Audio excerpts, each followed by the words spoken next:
Hello అండి. Good afternoon. Yes. అందరికీ good afternoon. ఇవాళ సెషన్‌లో మనం మోడర్న్ ఇండియాకి సంబంధించి పార్ట్ 4 చూడబోతున్నాం. ఆల్రెడీ ఇది మనకి ninth class. History sessions, revision సెషన్స్‌లో ఇది 9థ్ సెషన్.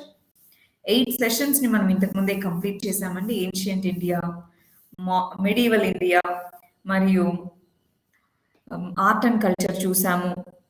వాయిస్ రావట్లేదా? చూడండి. వాయిస్, వీడియో అన్నీ క్లియర్‌గా ఉన్నాయా? ఒకసారి చూసుకోవాలి. నా సైడ్ నుంచి అంతా క్లియర్‌గానే ఉంది. సో, ఒకసారి మీ సైడ్ నుంచి ఏమన్నా ప్రాబ్లమ్ ఉందా చూడండి. క్లియరా? గుడ్. హ్మ్. సరే. ఒకసారి 8 సెషన్స్ మనం ఆల్రెడీ కంప్లీట్ చేశామండి. ఇవాళ మనం 9థ్ సెషన్‌కొచ్చాం. రేపు మన హిస్టరీ రివిజన్ సెషన్స్‌కి ఫైనల్ సెషన్ అన్నమాట. రేపు ఒకవేళ పెండింగ్ ఉంది, కొంచెం కాన్సెప్ట్ ఏదైనా పెండింగ్ ఉంది అంటే రేపు సాయంత్రం గాని అలాగా కంప్లీట్ చేసేస్తాను. ఇంకొక సెషన్ తీసుకొని పెండింగ్ ఉంటే.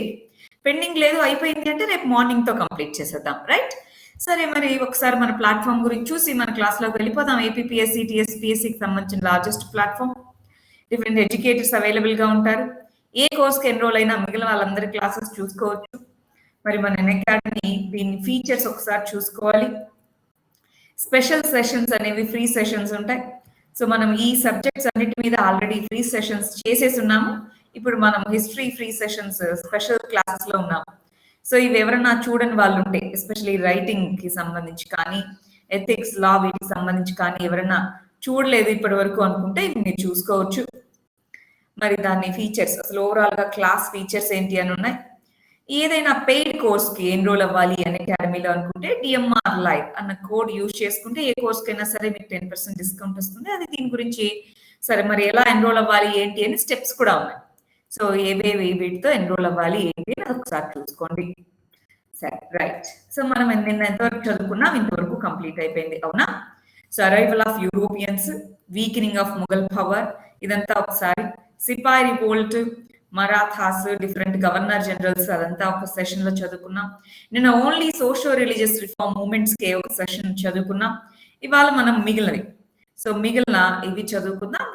ఇవాళ రేపు మిగిలినవన్నీ ఇండియన్ నేషనల్ మూవ్మెంట్ కూడా ఇవాళ మనం స్టార్ట్ చేయబోతున్నాం. రైట్? సరే, ఇండియన్ నేషనల్ మూవ్మెంట్. అసలు ఈ నేషనలిజం అనే ఫీలింగ్, జాతీయవాదము అంటాం నేషనలిజం అంటే. సో ఈ నేషనలిజం అన్న ఫీలింగ్ అసలు ఎందుకు వచ్చింది, ఈ మోడర్న్ నేషనలిజం పెరగడానికి కారణాలు ఏంటి అన్నది మనం తెలుసుకోవాలి. సో అసలు కొలోనియల్ ఇంట్రెస్ట్ కి మనకి అంటే ఇండియన్స్ కి అసలు బ్రిటిష్ వాళ్ళకి కావాల్సింది వేరే. సో మన కోసం కాదు వాళ్ళు ఉండేది. మనం బ్యాక్వర్డ్నెస్ వాళ్ళ ఫార్వర్డ్నెస్ అవుతుందని మనం అర్థం చేసుకోగలిగాము. పొలిటికల్ గా, అడ్మినిస్ట్రేటివ్ గా, ఎకనామిక్ గా బ్రిటిష్ వాళ్ళ టైంలో వేరియస్ చట్టాల ద్వారా, వీటన్నిటి ద్వారా యూనిఫికేషన్ జరిగింది. గుర్తుంది కదా, కార్న్వాలిస్ కోడ్ దగ్గర నుంచి జనరల్ మనకి డిఫరెంట్ గవర్నర్ జనరల్స్ టైంలో ట్రాన్స్పోర్టేషన్ కానివ్వండి, ఇవన్నీ కూడా మనకి కారణాలు అయ్యాయి. దాంతో పొలిటికల్ యూనిఫికేషన్ అయింది. ఇంటర్ కనెక్టెడ్నెస్ వల్ల మనకు అర్థమైంది, ఓకే వీళ్ళు ఎకనామిక్ గా రా మెటీరియల్ తీసుకొని ఫినిష్డ్ గూడ్స్ ఇచ్చి మన ఎకానమీ మొత్తం నష్టం చేస్తున్నారని అర్థమైంది. Western thought and education, secular, democratic, nationalism. So ఎప్పుడైతే వెస్ట్రన్ ఎడ్యుకేషన్, వుడ్స్ డిస్పాచ్, గుర్తుందా, వుడ్స్ డిస్పాచ్ అంటాం. సో దాని ద్వారా ఎడ్యుకేషన్ చట్టము ఇవైతే వచ్చాయో, విలియం బెంటిక్ టైంకి అది వచ్చింది. Yes, next press and literature, different newspapers, different books రాయడం, ఇవంతా కూడా ఇండియాస్ పాస్ట్ అంటే మనకి కొన్ని మన ఏన్షియంట్ స్క్రిప్చర్స్, వీటిని చూసి ఓకే యూరోపియన్సే కాదు మనకు కూడా ఎంతో లాంగ్ హిస్టరీ ఉంది అని మనం తెలుసుకోగలిగామన్నమాట. ఫర్ ఎగ్జాంపుల్ ఏషియాటిక్ సొసైటీస్ అని ఉన్నాయా, అవి మనం ఏన్షియంట్ స్క్రిప్చర్స్ ని ట్రాన్స్లేట్ చేయడం మొదలుపెట్టారు. Yes, Asiatic Society of Bengal, Asiatic Society of Bombay, ఇవన్నీ కూడా ఏం చేశాయి, ఏన్షియంట్ స్క్రిప్చర్స్ ని ఒక్కొక్క దాన్ని మోడర్న్ లాంగ్వేజ్ లోకి తర్జుమా చేయడం మొదలుపెట్టాయి. దాంతో పాటు racial superiority, white man's burden theory అంటారు. సో ఈ వీళ్ళు మనల్ని రిఫార్మ్ చేయడానికి వచ్చారు అన్న ఫీలింగ్ చాలా మందికి ఉండేది అప్పట్లో, ఇనిషియల్ డేస్ లో. సరిపోయింది, సెల్ఫ్ రెస్పెక్ట్ మాకు ఉండాలి, ఇలాంటివన్నీ వచ్చాయి. 1857 రివోల్ట్ టైంలోను బ్రిటిష్ వాళ్ళ మీదకి చాలా అసమ్మతి అప్పటికే ఎక్కువగా ఉండింది. మనకి దాని తర్వాత కానీ దానికి ముందు కానీ తీసుకున్నటువంటి చర్యలు కానివ్వండి, జడ్జెస్ ని అపాయింట్ చేసేదానికి ఇల్బర్ట్ బిల్ అన్నాము. సో దాని మీద బ్రిటిష్ పార్లమెంట్ లో జరిగినటువంటి చర్చలు కానివ్వండి, ఇవన్నీ కూడా ఓకే, బ్రిటిష్ వాళ్ళు వేరు, మనం వేరు, వీళ్ళ ఇంట్రెస్ట్ వేరు, మన ఇంట్రెస్ట్ వేరు, మనకంటూ మన ఇండిపెండెన్స్ రావాలి అన్న థాట్ రావడం జరిగిందనమాట. రైట్? చాలా చాలా ఇన్స్టిట్యూషన్స్ అవన్నీ కూడా పనిచేసాయి. సో ఇలాగా అసలు ఎందుకు మోడర్న్ నేషనలిజం అని ఇంకా చూడండి, సోషియో రిలీజియస్ రిఫార్మ్ మూవ్మెంట్స్ కానివ్వచ్చు, మిడిల్ క్లాస్ డెవలప్ అవ్వడము, కాంటెంపరీ మూవ్మెంట్స్ అంటే స్పెయిన్, పోర్చుగల్, సౌత్ అమెరికా ఇలాంటి వాటన్నిటిలో లిబరేషన్ మూవ్మెంట్స్ జరుగుతూ ఉన్నాయి. రైట్? ఇంకా చూడండి, రేషియల్ అరగెన్స్ అనేటటువంటిది అయితే బ్రిటిష్ వాళ్ళు చూపిస్తూ వచ్చారు అది కానివ్వండి, అంటే మనల్ని ఐసిఎస్ ఎగ్జామ్ కి ఏజ్ లిమిట్ తగ్గించడము, ఢిల్లీ దర్బార్, సో చాలా హ్యూజ్ ఫెమైన్ అంతా జరుగుతూ ప్రజలు ఆకలితో అలమటించి చచ్చిపోతుంటే ఢిల్లీ దర్బార్ అన్నది ఏర్పాటు చేసి గ్రాండ్ గా ఫెస్టివల్స్ ఇలాంటివన్నీ చేయడము, వర్నాక్యులర్ ప్రెస్ యాక్ట్, ఆర్మ్స్ చట్టము ఇవన్నీ తీసుకొని రావడము. రైట్? ఇలాంటివన్నీ కూడా ఎస్, లార్డ్ లిట్టన్ కానివ్వండి, చాలా మంది గవర్నర్ జనరల్స్ తీసుకున్నటువంటి పాలసీస్ కానివ్వండి, ఇవన్నీ కూడా నేషనలిజం, జాతీయవాదం అనేటటువంటి దాన్ని తీసుకొని రావడం జరిగింది. రైట్? ఒక నిమిషం.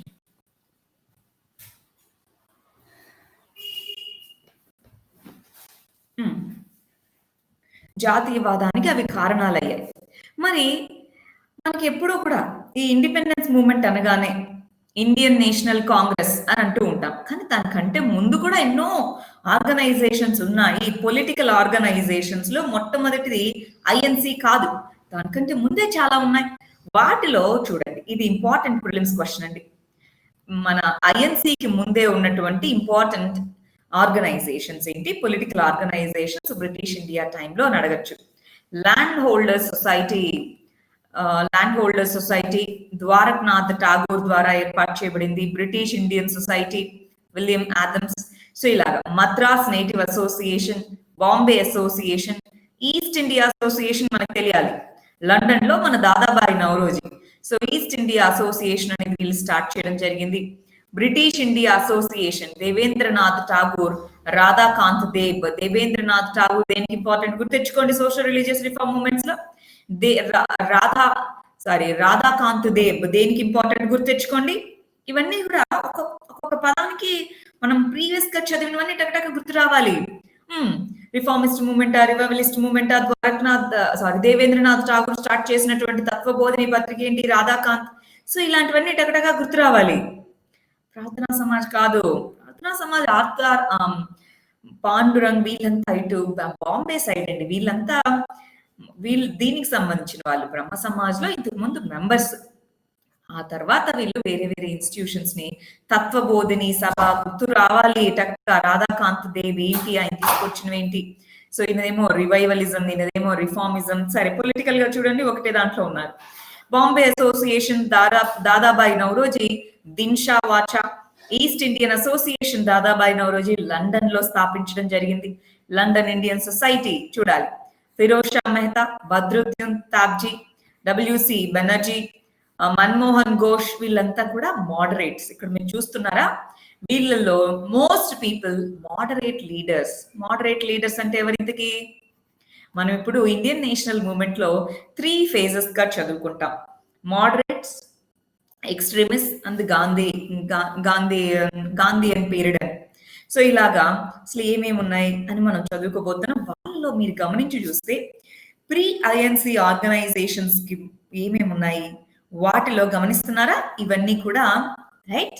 వీటన్నిటిలో మోడరేట్స్ ఎక్కువ రోల్ ప్లే చేస్తారు. అందుకే ఐఎన్సిలో కూడా ఇనిషియల్ డేస్ లో మోడరేట్స్ ఎక్కువ రోల్ ప్లే చేస్తారు. అర్థమైందా? ఎస్ అండి, అందరికీ వెల్కమ్. మధ్యలో జాయిన్ అయిన వాళ్ళు కొంతమంది ఉన్నారు, ఫస్ట్ నుంచి వీడియో చూస్తూ రావాలి. ఆల్రెడీ మనం 8 వీడియోస్ కంప్లీట్ చేసాం. హిస్టరీ రివిజన్ లో ఇది మన 9th వీడియో. రైట్? సరే, ఇప్పుడు ఇంకా ఉన్నాయి చూడండి. Indian National Association, Poona Sarvajanik Sabha బాగా important, M G Ranade, G V Joshi వీళ్ళంతా అన్నమాట. Indian Society Anand Mohan Bose, India League Sisir Kumar Ghosh, Indian Association Anand Mohan Bose, Surendranath Banerjee వీళ్ళు ఇంపార్టెంట్ అండి. ఆనంద్ మోహన్ బోస్, సురేంద్రనాథ్ బెనర్జీ వీళ్ళు మోడరేట్ లీడర్స్, చాలా ఇంపార్టెంట్ లీడర్స్ అన్నమాట. మద్రాస్ మహాజన్ సభ ఇలాగా ఎన్నో ఇవి స్టార్ట్ అవుతాయి. ఆ తర్వాత ఫైనల్ గా 1885లో ఏం స్టార్ట్ అవుతుంది మన ఐఎన్సి. సో దానికంటే ముందు ఇన్ని ఆర్గనైజేషన్స్ ఉన్నాయి కదా, 1830s నుంచే మనకి ఉన్నాయి. అంటే ఆల్మోస్ట్ ఒక 50 years ముందు నుంచే ఎన్నో రకాల పొలిటికల్ ఆర్గనైజేషన్స్ ఉన్నాయి కదా, వీళ్ళు దేని మీద వర్క్ చేశారు, ఇది మెయిన్స్ పాయింట్ ఆఫ్ వ్యూలో ఇంపార్టెంట్. ప్రీ ఐఎన్సి ఆర్గనైజేషన్స్ అనేటటువంటివి తీసుకొని వచ్చినటువంటి ఏమేమి క్యాంపెయిన్స్ తీసుకొచ్చారు లేదా ఏమేమి అచీవ్ చేశారు అన్నది చూసుకోవాలి. జీవి జోషి ఫుల్ నేమ్ ఏంటి ఒకసారి చూడాలండి. సో మీకు తెలిసే ఉంటుంది, నేను దీంట్లో ఏం ఎక్స్పర్ట్ కాదు హిస్టరీలో, నేను ఒక స్టూడెంట్, కాకపోతే సీనియర్ స్టూడెంట్ లాగా మీకు క్లాసెస్ చెప్తున్నాను రివిజన్ కి సంబంధించి, రైట్? సో మీరు గూగుల్లో టైప్ చేసుకోగలిగే డౌట్స్ ఏమన్నా ఉంటే అవి గూగుల్లో టైప్ చేయండి. కాన్సెప్చువల్ గా నాకు తెలుసండి. అసలు ఎలాగా ఈ ఈ ఇండిపెండెన్స్ మూవ్మెంట్ కోసం చేసిన వాటిలో ప్రీ ఐఎన్సి ఏంటి, ఆ కాన్సెప్చువల్ క్లారిటీ ఇవ్వగలను, కానీ కొన్ని ఫ్యాక్చువల్ గా నాకు అంత క్లారిటీ లేదు. జీవి అంటే కూడా నాకు తెలియదండి, మీరు ఒకసారి చూసుకోండి, సరేనా? అందరికీ చెప్తుందండి. అంటే సంవత్సరాలు ఎగ్జాక్ట్ కొన్ని గుర్తుంటాయి, ఇంపార్టెంట్ ఇయర్స్ ఇవి గుర్తుంటాయి, బట్ కొన్ని నేమ్స్ అవి నాకు అంత క్లారిటీ ఏమో అంత అవసరం లేదనిపించినవి నేను అంతగా ఇది చేయను అనమాట, అందుకని, రైట్? మీరు ఒకసారి చూసుకోండి. సరే, ఈ ప్రీ కాంగ్రెస్ టైంలో వాళ్ళు వేటి మీద ఫోకస్ చేశారో చూడాలి. వాయిస్ బ్రేక్ అవుతుంది, మీరు ఒకసారి రిఫ్రెష్ చేసుకోవాలి. వీడియో కనిపించట్లేదు, ఒకసారి మీరు వీడియో రిఫ్రెష్ చేసుకోనండి. నా సైడ్ నుంచి అంతా క్లియర్ గానే ఉంది, రైట్? సో వీళ్ళు దేని మీద వర్క్ చేశారు అంటే గవర్నమెంట్ సర్వీసెస్ లో ఇండియన్స్ ని పార్ట్ గా చేయాలి. లార్డ్ లిటన్ ఆఫ్ఘనిస్తాన్ అప్పుడు ఆఫ్ఘనిస్తాన్ మీద వార్స్ కి వెళ్ళారు, ఇండో ఆఫ్ఘాన్ వార్స్ అంటారు.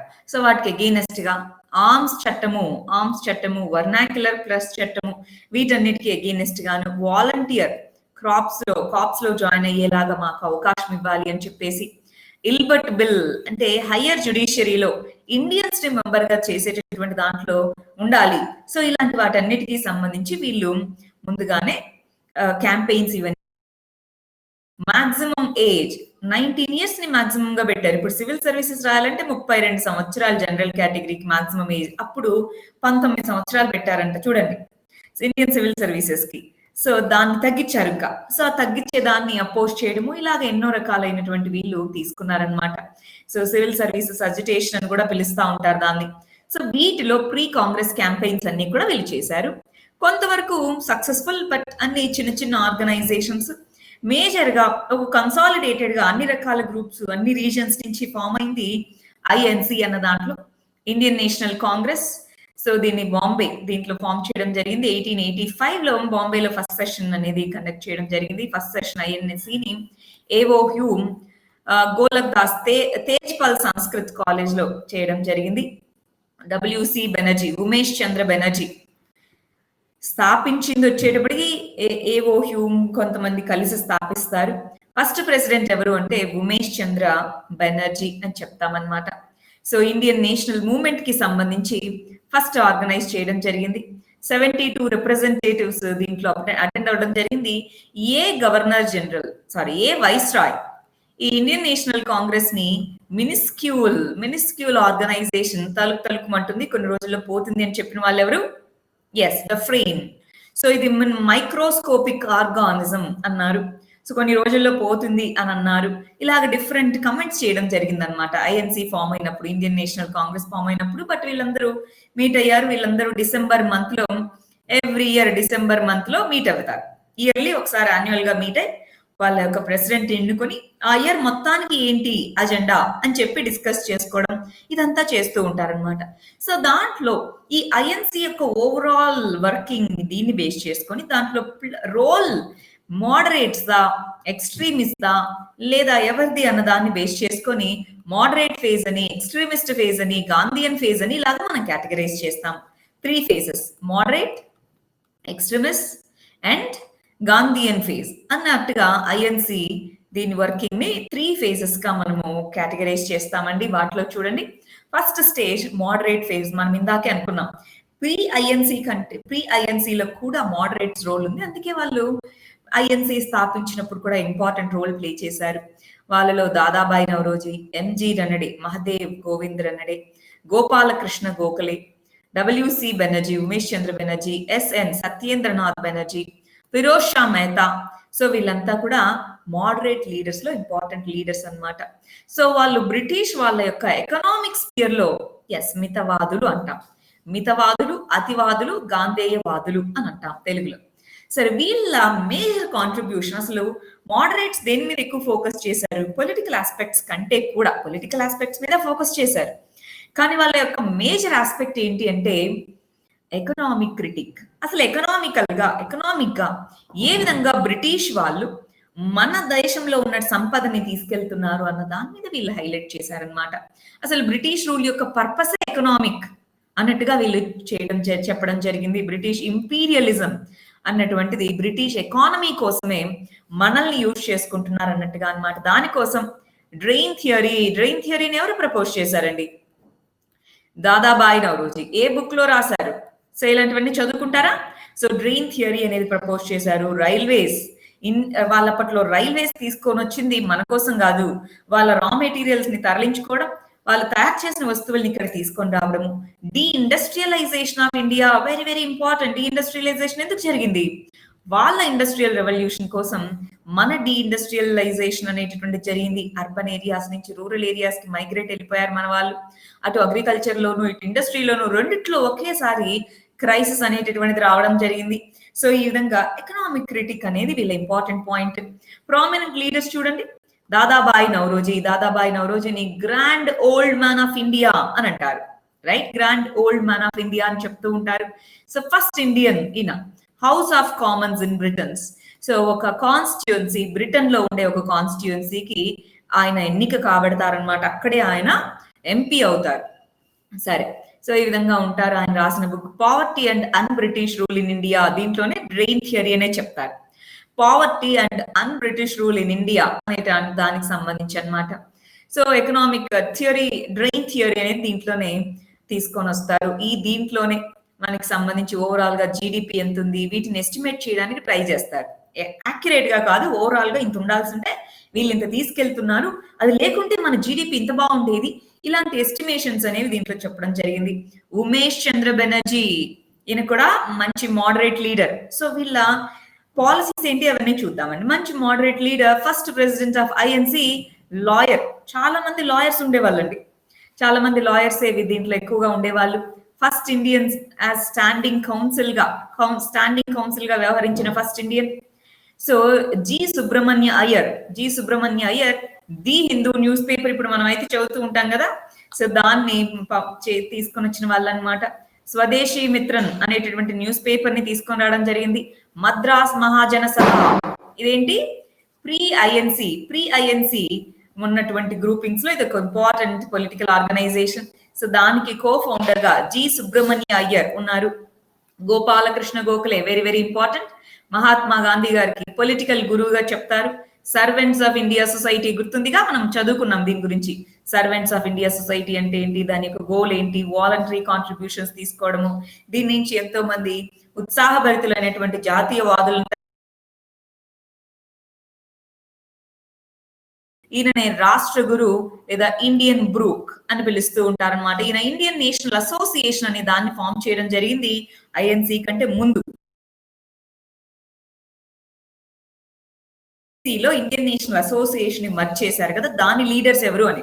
సో ఒకసారి వెనక్కి వెళ్ళి చూద్దామా. ఇండియన్ నేషనల్ అసోసియేషన్ అనేటటువంటిది ఎవరి దగ్గర తీసుకొని రాబడిందో, ఇండియన్ నేషనల్ అసోసియేషన్ ఇదిగో. సో డిఫరెంట్ పీపుల్ దీన్ని తీసుకొని వచ్చారు. సత్యేంద్రనాథ్, ఇండియన్ నేషనల్ అసోసియేషన్ ని దీంట్లో సురేంద్రనాథ్ బెనర్జీ దీన్ని తీసుకొని రావడం జరిగింది.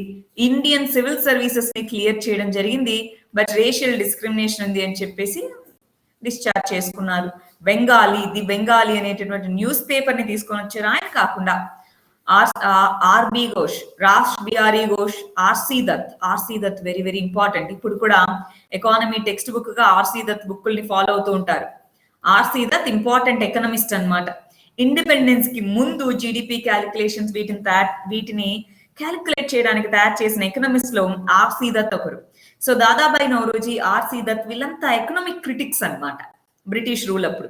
So M G Ranade, Firoz Shah Mehta, P R Naidu, Madan Mohan Malaviya, గమనించాలి Madan Mohan Malaviya moderate leader, P Anandacharyulu, William Wedderburn. So వీళ్ళంతా కూడా మోడరేట్ లీడర్స్ గా చెప్తాము. మదన్ మోహన్ మాలవ్య గురించి గుర్తుందిగా. రైట్, నెక్స్ట్ మోడరేట్స్ వాళ్ళు ఫాలో అయిన పద్ధతి ఏంటంటే పిపిపి, ప్రే పిటిషన్, అంతేనా, పిపిపి ప్రే పిటిషన్ రిప్రజెంటేషన్. సో ఈ పర్సుయేషన్ అంటారు. సో ఇలాంటి 3P మెథడ్ ని ఫాలో అవ్వడం జరిగిందనమాట. పొలిటికల్ మెండికాన్సీ అంటే ఎంత వీలైతే అంత పర్సుయేషన్ చేద్దాము అన్నటువంటిది. మరి మోడరేట్స్ దేంట్లో మరి సక్సెస్ అయ్యారు? ఇది ఇంపార్టెంట్ మెయిన్స్ క్వశ్చన్ అండి, ఇంపార్టెంట్ మెయిన్స్ క్వశ్చన్ ఇది. రైట్, దేన్ని మోడరేట్ లీడర్స్ యొక్క ఇంపార్టెంట్ కాంట్రిబ్యూషన్స్ ఏంటి, వాళ్ళు ఏ ఏరియాస్ లో ఫెయిల్ అయినట్టు అలా అడగచ్చు. Important, very very important. చూడాలి మోడరేట్స్ యొక్క అచీవ్మెంట్స్ ఏంటో చూడండి. ఎకనామిక్ క్రిటిక్ అన్నిటికంటే ఇంపార్టెంట్ అండి. ఇలా రాసినప్పుడు ఖచ్చితంగా మీరు రాయగలగాలి. ఇదిగో దాదాబాయి నౌరోజీ ఈ బుక్ లో ఈ విధంగా చెప్పారు, ఆర్సి దత్ ఎకనామిక్ క్రిటిక్ దీని గురించి రాశారు, ఇలాగ మీరు చెప్పగలగాలి. రైట్, కాన్స్టిట్యూషనల్ రిఫార్మ్స్ రావాలి. ఏ రిఫార్మ్ అయినా సరే రక్తం చెందకుండా కాన్స్టిట్యూషనల్ రాజ్యాంగ పరిధిలోనే రావాలి అని చెప్పేటటువంటిది అనమాట. ఇండియన్ కౌన్సిల్స్ యాక్ట్స్ ఇది తీసుకొని రావాలి అని చెప్పి చాలా చేశారు. బట్ ఇండియన్ కౌన్సిల్స్ యాక్ట్స్ వీళ్ళని సాటిస్ఫై చేయలేదు, అది వేరే విషయం. బట్ ఇండియన్ కౌన్సిల్స్ యాక్ట్స్ వీళ్ళ ద్వారానే రావడం జరిగిందనమాట. నేషనలిజం, నేషనలిజం అంటే ఒక జాతీయవాదం అనేటటువంటి దానికి బీజం పడింది వీళ్ళ టైంలోనే. డెమోక్రసీ, లిబర్టీ, ఈక్వాలిటీ ఇలాంటి ఐడియాస్ అన్ని ఈ మోడరేట్స్ పీరియడ్ లోనే ఇదవుతాయి. గోపాలకృష్ణ గోఖలే, ఎంజి రనడే వీళ్ళు సోషల్ రిఫార్మర్స్ కూడా కదా, చదువుకున్నాం ఎంజి రనడే. సో వీళ్ళు ఇక్కడ మన వెస్ట్ సైడ్, గోపాలకృష్ణ గోఖలే వీళ్ళంతా western side social reformers. So అంటే ఒక political leader, social leaders, economic leaders అందరూ ఉండేటటువంటి గ్రూపింగ్ అన్నమాట. Moderates, social, political, economic leaders ఉండే గ్రూపింగ్ ఉంది. మరి వీళ్ళ లిమిటేషన్స్ ఏంటి? వీళ్ళంతా కూడా మాసెస్, మాస్ అంటే ఏంటి, కామన్ పీపుల్ ఇప్పుడు ఇంకా రెడీగా లేరు. సో ఫ్రీడమ్ స్ట్రగుల్ ఇదంతా కూడా మాసెస్ ని ఇన్వాల్వ్ చేయకుండా మనమే చేయాలి అనేటటువంటిది. రైట్, కంప్లీట్ ఇండిపెండెన్స్ రావాలి అని వాళ్ళు ఎప్పుడూ బిలీవ్ చేయలేదు. అందుకే వాళ్ళు కంప్లీట్ ఇండిపెండెన్స్ గురించి ఎప్పుడు అడగలేదు. మాకు సెల్ఫ్ రూల్ కావాలి, మమ్మల్ని మేము రూల్ చేసుకుంటాం అంతే. కంప్లీట్ ఇండిపెండెన్స్ కావాలి, మీరంతా వెళ్ళిపోవాలి, అలాంటిది ఏమీ లేదు. Western mode of political thinking ద్వారా ఇన్స్పైర్ అయ్యారు చాలా మంది. వీళ్ళంతా కూడా ఎవరు? సో సోషల్ గా, ఎకనామికల్ గా, సోషో ఎకనామిక్ గా వెల్ ఆఫ్ సెక్షన్స్ ఉన్నారు. సోషో ఎకనామిక్ గా వెల్ ఆఫ్ సెక్షన్స్ ఉండడము. సో కామన్ పీపుల్ దీంతో ఐడెంటిఫై చేసుకోలేకపోయారు. ప్లస్ వీళ్ళ పద్ధతులు ఏవైతే ఉన్నాయో, వీళ్ళ పద్ధతులు దాని నుంచి మనకేమి పెద్దగా రిజల్ట్ రాలేదు. ఇండియన్ కౌన్సిల్స్ యాక్ట్ 1892 అనేది తీసుకొచ్చారు. కానీ దాంట్లో మన ఇండియన్స్ అనుకున్న విధంగా మనం సాధించలేకపోయాము. దీంతో చాలా మందికి అసమ్మతి, ఏంటి వీళ్ళు మోడరేట్స్ అని మనం నమ్మాము, ఇంత పొలిటికల్ పార్టీగా వీళ్ళు ఆర్గనైజ్ చేస్తున్నాం, సంవత్సరానికి ఒకసారి మీట్ అవుతారు, ఏదో చెప్తారు, వెళ్తారని పార్టీలో ఉన్న వాళ్ళకే కొంతమందికి అసమ్మతి మొదలైంది. ఆ టైంలో మనకి మిలిటెంట్ నేషనలిజం, మిలిటెంట్ ఎక్స్ట్రీమిజం అనేది మొదలవుతుంది. దాంతో ప్యారలల్ గా మిలిటెంట్ నేషనలిజం అనేది డెవలప్ అవుతూ ఉంటుందన్నమాట. సో మిలిటెంట్ నేషనలిజం అనేది 1890s లోనే మరి మనకి ఇది స్టార్ట్ అవుతుందన్నమాట. 1905 ఎప్పుడైతే స్వదేశీ మూవ్మెంట్ ఫుల్ స్వింగ్ లో ఉంటుందో అక్కడికి మిలిటెంట్ నేషనలిజం ఊపందుకుంటుంది. బట్ 1890s లోనే ఇది స్టార్ట్ అయింది. చాపేకర్ బ్రదర్స్ అనేది తెలుసా? బాలకృష్ణ చాపేకర్ వీళ్ళంతా. సో చాపేకర్ బ్రదర్స్ వీళ్ళంతా కూడా వాళ్ళు ఆద్యులుగా దీనికి చెప్తూ ఉంటారనమాట. అసలు వీళ్ళు ఎందుకు తయారైంది ఇలాగా రివల్యూషనరీ ఎక్స్ట్రీమిజం ఎందుకు తయారైనట్టు, రివల్యూషనరీ ఎందుకు తయారైనట్టు? బ్రిటిష్ వాళ్ళు మన కోసం కాదు, వీళ్ళు మనకి ఎటువంటిది ఇవ్వరు, మోడరేట్స్ అనవసరంగా వాళ్ళని నమ్ముతున్నారు అన్నది వీళ్ళు క్లియర్ గా, ఇదిగో వీళ్ళు మనకేమి చేయరు, వీళ్ళని ఇక్కడి నుంచి పంపించాల్సిందే అన్నటువంటిది. Next self growth of confidence and self respect. ఎంతో మంది లీడర్స్, తిలక్, అరబిందో ఘోష్, బిపిన్ చంద్రపాల్, లాలా లజపతి రాయ్, ఇక్కడ రాయలేదండి రాసుకోవాలి, లాలా లజపతి రాయ్, ఇలాంటి ఎంతో మంది లీడర్స్ నుంచి ఇన్స్పిరేషన్ రావడం, ఎడ్యుకేషన్ అనేది పెరగడము, మిగిలిన ప్రాంతాల్లో ఇన్ఫ్లుయెన్సెస్ చూడాలి. రష్యా అనేది జపాన్ ఎంత చిన్న బుల్లి కంట్రీ, అది రష్యాని ఓడించింది. బోయర్ వార్స్ అనేవి సౌత్ ఆఫ్రికాలో జరుగుతూ ఉన్నటువంటివి.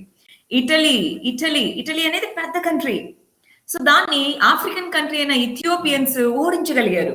సో ఇవన్నీ చూసేసి యూరోపియన్స్ ని ఓడించలేము అన్నటువంటి ఆ ఫీలింగ్ పోయింది. యూరోపియన్స్ అయినా సరే మనం ఫైట్ చేయగలం అన్నటువంటి ఆ స్పిరిట్ మొదలైంది మన వాళ్ళలో. ఇవన్నీ కూడా అన్నమాట. ఎస్, ఇవన్నీ కూడా మనకి ఇన్స్పిరేషన్స్ గా నిలిచాయి. ఇంకా చూడండి, వెస్టర్నైజేషన్ చాలా మంది కల్చరల్ లీడర్స్ మన సంస్కృతి గొప్పది అన్నట్టుగా, స్వామి వివేకానంద కానివ్వండి, దయానంద సరస్వతి, మరి బకిం చంద్ర చటర్జీ, వీళ్ళందరూ కూడా Indian pride, India civilization, culture ఇలాంటివి తీసుకొని రావడం. మోడరేట్ లీడర్స్ వీళ్ళతో ఏది కాదు అన్నటువంటి ఆ డిస్సాటిస్ఫాక్షన్ లెవెల్ కి రీచ్ అవ్వడము. కర్జన్ తెలుసు కదా మనకు అర్జున్. సో ఈయన పార్టీషన్ అని అదని ఇదని చాలా చాలా తీసుకొని వస్తారు. సో ఆయన పాలసీస్ కూడా వన్ ఆఫ్ ద రీజన్స్ అన్నమాట ఇవన్నీ పెరగడానికి. So militant school of thought, అదే టైంకి మనకి militant school of thought Raj Narayan Bose, A K Datta, Ashwini Kumar Datta, Aurobindo Ghosh, మరి బిపిన్ చంద్రపాల్, విష్ణు శాస్త్రి, చిపల్కర్, బాల్ గంగాధర్ తిలక్, లాలా లజపతి రాయ్, వీళ్ళందరూ కూడా ఆ స్కూల్ ఆఫ్ థాట్ ని ప్రమోట్ చేస్తుంటారు. వీళ్ళంతా మరి చూడండి ఇది దేనికోసం, మరి మిలిటెంట్ నేషనలిజం, ఎక్స్ట్రీమిజం అనేది ఫారెన్ రూల్ ని హేట్ చేయాలి, స్వరాజ్ అన్నది గోల్ గా ఉండాలి, పొలిటికల్ యాక్షన్ డైరెక్ట్ గా రిక్వైర్ ఉండాలి, మాసెస్ యొక్క కెపాసిటీని బిలీవ్ చేయాలి, ఇలాగా ట్రైన్డ్ లీడర్షిప్ రావడము, ఇవన్నీ కూడా మనకి దీనికి కారకాలన్నమాట. ఇలాంటి టైంలో ఒకటి జరుగుతుంది, ఏమని, బెంగాల్ ప్రావిన్స్ అనేటటువంటిది బాగా హ్యూజ్ గా ఉంది. ఈ బెంగాల్ ప్రావిన్స్ ని ఒక్క బ్రిటిష్ గవర్నమెంట్ ఈ ఒక్క ప్రావిన్స్ మొత్తాన్ని చూసుకోవాలంటే కష్టంగా ఉంది. ఇదిగో అఫీషియల్ గా వీళ్ళు ఏం చెప్పారో చూడండి. అఫీషియల్ గా వీళ్ళు ఏం చెప్పారు, టోటల్ గా అప్పుడు 78 మిలియన్ పాపులేషన్ ఉంది, చాలా పెద్దది. డెవలప్మెంట్ అనేటటువంటిది అస్సాంకి ప్రాంతానికి అంత అవ్వట్లేదు, సో దీన్ని మేము డివైడ్ చేస్తాము అని చెప్తారు. చెప్పి 1903లో ప్రపోజల్ వస్తుంది, ఏమని, west Bengal, Bihar, Odisha, eastern Bengal, Assam, so వీటిని పార్టీషన్ చేస్తాము 2 ముక్కలుగా అంటారు. సో అప్పుడు బెంగాల్ అనేటటువంటి దాన్ని వీళ్ళు కావాలని, బీహార్, ఒడిస్సా, అస్సాం ని పార్టీషన్ చేయడం మీద ఎవరికి ఇబ్బంది లేదు, బెంగాల్ పార్టీషన్ అనేదే గొడవ. అంటే నేషనల్ మూవ్మెంట్, ఈ మిలిటెంట్ నేషనలిజం ఇది ఇక్కడ బాగా గ్రో అవుతూ ఉంటుంది ఆ టైంకి. సో ఇది ఇలా అయితే కాదు, దీన్ని విడదీసేయాలి, అది ఐడియా. దీన్ని విడదీసేయాలి, మూవ్మెంట్ వీకెండ్ చేయాలి. సో అలాంటి ఐడియాతో మనకి ఈ పర్టికులర్ డివిజన్ ఆఫ్ బెంగాల్ అనేది తీసుకొచ్చారు. రియల్ మోటివ్ చూడండి, నేషనలిస్ట్ మూవ్మెంట్ అనేటటువంటిది బెంగాల్లో స్ట్రాంగ్ గా ఉంది కాబట్టి దాన్ని డివైడ్ చేయాలి. బెంగాలీస్ ని ఈస్టర్న్ బెంగాల్లో మైనారిటీ చేయాలి. ఇక్కడ ఇదిగో చూడండి, హిందీ, ఒడియా వీళ్ళని ఇటు సైడ్ మైనారిటీస్ చేయాలి. సో అప్పుడు వీళ్ళకి మధ్య గొడవ అవుతుంది. చూడండి, వెస్ట్రన్ హాఫ్ లోనేమో హిందూ మెజారిటీ, ఈస్టర్న్ హాఫ్ లోనేమో ముస్లిం మెజారిటీ.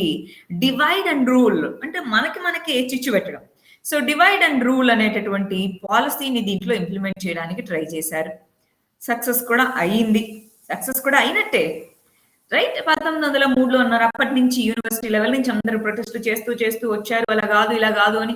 స్వదేశీ మూవ్మెంట్ అన్నారు, యాంటీ పార్టీషన్ క్యాంపెయినింగ్ అన్నది మోడరేట్స్ చేశారు, ఎక్స్ట్రీమిస్ట్ చేశారు, అందరూ చేశారు. మరి ఏంటో చూద్దాం.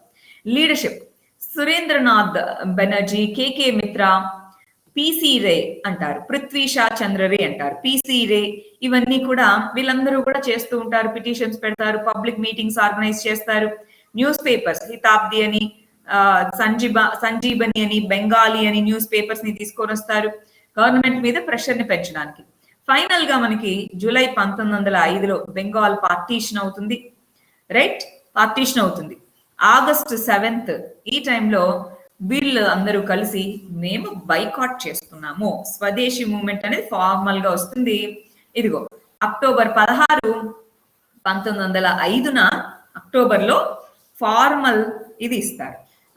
ఆగస్ట్ లో డివిజన్ అయిపోతుందండి, అక్టోబర్ లో ఫార్మల్ గా పార్టీషన్ ఎప్పుడైతే అనౌన్స్ చేస్తారు, ఫార్మల్ గా ఇంకా ఫోర్స్ కి వస్తుందో అప్పుడు స్వదేశీ మూవ్మెంట్ అంటారు. ఆ రోజుని డే ఆఫ్ మౌర్నింగ్ గా ప్రకటించి ఇదిగో స్వదేశీ మూవ్మెంట్ ఇది అని చెప్తారు. ఆ టైంలో వందే మాతరం, అమర్ సోనార్ బంగ్లా వీటిని రవీంద్రనాథ్ ఠాగూర్ గారు కంపోజ్ చేసి పాడతారు. చూడాలి, కంపోజ్డ్ అండ్ సంగ్, కంపోజ్ చేస్తారు, పాడతారు కూడా. సో ఇప్పుడు అమర్ సోనార్ బంగ్లా ఎవరి యొక్క జాతీయ గీతం? ఇదిగో ఇక్కడే ఉంది, బంగ్లాదేశ్ యొక్క జాతీయ గీతంగా ఉందన్నమాట. సో యూనిటీ ఇలా డిఫరెంట్ గా చూస్తూ ఉంటారు. ఆ టైంలో ఇండియన్ నేషనల్ కాంగ్రెస్ ఏం చేస్తూ ఉంటుంది? అప్పుడు గోపాల్ కృష్ణ గోఖలే, సో వీళ్ళు ఉంటారు, వీళ్ళు పార్టీషన్ ని కండెమ్ చేస్తారు, స్వదేశీ మూవ్మెంట్ కి సపోర్ట్ చేస్తారు. ఐఎన్సి 1906కు వచ్చేటప్పటికి దాదాబాయి నౌరోజీ ప్రెసిడెంట్ గా ఉంటారనమాట. ఇండియన్ నేషనల్ కాంగ్రెస్ అనేది సెల్ఫ్ గవర్నమెంట్ లేదా స్వరాజ్ కావాలి, కెనడా, ఆస్ట్రేలియా వీళ్ళలాగా మాకు కూడా స్వరాజ్ కావాలి. స్వరాజ్ రెజల్యూషన్ ని ఏ ఐఎన్సిలో ప్రవేశపెట్టారు, ఎవరు ప్రెసిడెంట్ గా ఉన్నప్పుడు? ప్రిలిమ్స్ కి ఇంపార్టెంట్ క్వశ్చన్ అండి. 1906లో క్యాల్కటాలో దాదాబాయి నౌరోజీ గారు ప్రెసిడెంట్ గా ఉన్నప్పుడు స్వరాజ్ రెజల్యూషన్ ని ఐఎన్సి అడాప్ట్ చేసుకుంటుంది. కానీ ఎక్స్ట్రీమిస్ట్ కి ఇది సరిపోదు. లేదు, మీరు ఓన్లీ ఒక రెజల్యూషన్ అడాప్ట్ చేసుకొని అయిపోతుంది అంటే కాదు కదా, ఖచ్చితంగా మరి స్వదేశీ మూవ్మెంట్ కి సపోర్ట్ ఇవ్వండి. ఓవరాల్ గా అన్ని ప్లేసుల్లో ఇప్పుడు వీళ్ళు ఏమంటారంటే 1906 లో ఓన్లీ మీకు ప్రాబ్లం ఎక్కడ? బెంగాల్లోనే మూవ్మెంట్ కానివ్వండి అంటారు. కానీ ఎక్స్ట్రీమిస్ట్ అలా కాదు, దేశం మొత్తం జరగాలి అని అంటారు. అప్పుడు ఒప్పుకోరు. అప్పుడు 1907లో అయినా సరే మరి దీన్ని ముందుకు తీసుకెళ్ళాలి అంటారు. 1907లో ఒక సెషన్ ని తీసుకొని వస్తారు. ఆ సెషన్ లో చూడాలి, ఎక్కడ రాశాను, రైట్, 1907లో ఐఎన్సి సెషన్ అనేది వస్తుంది. అప్పటికే డిఫరెన్సెస్ ఉంటాయి. సూరత్ సెషన్, సూరత్ అనేటటువంటి ప్లేస్ లో సూరత్ సెషన్ అనేటటువంటిది మామూలుగా అయితే బాంబేలో జరగాల్సిన సెషన్ సూరత్ లో పెడతారు. ఎందుకంటే మన లాలా లజపతి రాయ్ ఊరదే. సో వీళ్ళ తిలక్ బాల్ గంగాధర్ తిలక్ వాళ్ళ ప్లేస్ అది. సో బాల్ గంగాధర్ తిలక్ ని ప్రెసిడెంట్ గా ఎన్నుకోవాలన్నారు, కానీ వాళ్ళ ప్లేస్ నుంచి వాళ్ళని ఎన్నుకోకూడదు కాబట్టి ఆయన కాలేదు. మోడరేట్ లీడర్స్ ఎన్నుకోతారు అని చెప్పి సూరత్ కి మారుస్తారు. దాంతో ఎవరికి నచ్చదు. మీటింగ్ జరుగుతూ ఉంటుంది. రాష్ బిహారీ ఘోష్ ఇంపార్టెంట్. ఎవరు ప్రెసిడెంట్ గా ఎన్నికయ్యారు సూరత్ స్ప్లిట్ జరిగిన టైం కంటే? రాష్ బిహారీ ఘోష్ ప్రెసిడెంట్ ఉంటారు. అందరూ చెప్తారు, ఇంకో తిలక్ ని మాట్లాడినివ్వు, మేము చెప్పాలనుకుంటున్నామని. అసలు మాట్లాడడానికి కూడా అలో చేయరనమాట. దాంతో కోపం వస్తుంది. మోడరేట్స్ అనే వాళ్ళు స్వదేశీ మీద రెజల్యూషన్స్ ని డ్రాప్ చేయాలి, బైకాట్ మూవ్మెంట్ వద్దు, కాన్స్టిట్యూషనల్ మీన్స్ లోనే వెళ్ళాలి అని. ఎక్స్ట్రీమిస్టులు మాకు నచ్చలేదంటారు. స్ప్లిట్ ఐఎన్సిలో ఫస్ట్ స్ప్లిట్ ఎప్పుడు వస్తుంది? ఇదే ఐఎన్సిలో ఫస్ట్ స్ప్లిట్ 1907లో సూరత్ స్ప్లిట్ అంటున్నాం. ఇక్కడ స్ప్లిట్ వస్తుంది. సరే, మరి ఈ టైంలో ఎక్స్ట్రీమిస్ట్ స్వదేశీ మూవ్మెంట్ లో అసలు ఏ విధంగా వాళ్ళ లీడర్షిప్ అనేటటువంటిది ఉంది, ఏ విధమైన చర్యలు చేపట్టారు? ఇది కూడా ఇంపార్టెంట్ అండి. స్వదేశీ మూవ్మెంట్ లైన్ లో ఏ చర్యలు చేపట్టారు, దాని రిజల్ట్ ఏ విధంగా ఉంది అని. So new forms of struggle, మన మోడరేట్స్ తీసుకొని వచ్చినటువంటి పిపిపి, ప్రే, ప్రొటెస్ట్, రైట్, ఇలా పిటిషన్. సో ఈ మూడు కాకుండా న్యూ ఫార్మ్స్ ఆఫ్ స్ట్రగుల్స్ ని ఇంట్రడ్యూస్ చేశారు. ఒకటి బాయ్కాట్ ఆఫ్ ఫారెన్ గూడ్స్ ని నిషేధించడం, వాలంటీర్స్ ని ఫామ్ చేయడము. సో ఎవరైనా ఫారెన్ గూడ్స్ కొంటున్నారా, రికీ చేయడము. నెక్స్ట్ ట్రెడిషనల్ ఫెస్టివల్స్ ని ఉపయోగించుకోవడము, రైట్, ట్రెడిషనల్ ఫెస్టివల్స్ ని దీనికి ఉపయోగించుకోవడము. సెల్ఫ్ రిలయన్స్, ఆత్మశక్తి, గమనించాలి, ఆత్మశక్తి అనేది అదొక ఎంఫసిస్ చేయడము దాని మీద. నేషనల్ ఎడ్యుకేషన్ ఇంపార్టెంట్ అండి. స్వదేశీ మూవ్మెంట్ అన్నిటికంటే ఎక్కువ ఇంపాక్ట్ ఎడ్యుకేషన్ సెక్టార్ మీద చూపించింది. సో నేషనల్ ఎడ్యుకేషన్ మీద ఇంపార్టెంట్ రోల్ చూపించింది. బెంగాల్ నేషనల్ కాలేజ్ అనేది సెటప్ చేయడం జరిగింది. ఠాగూర్ యొక్క శాంతినికేతన్ అప్పటికే సెటప్ చేస్తున్నారు. సో దాని లైన్స్ మీదుగా దీన్ని సెటప్ చేశారనమాట.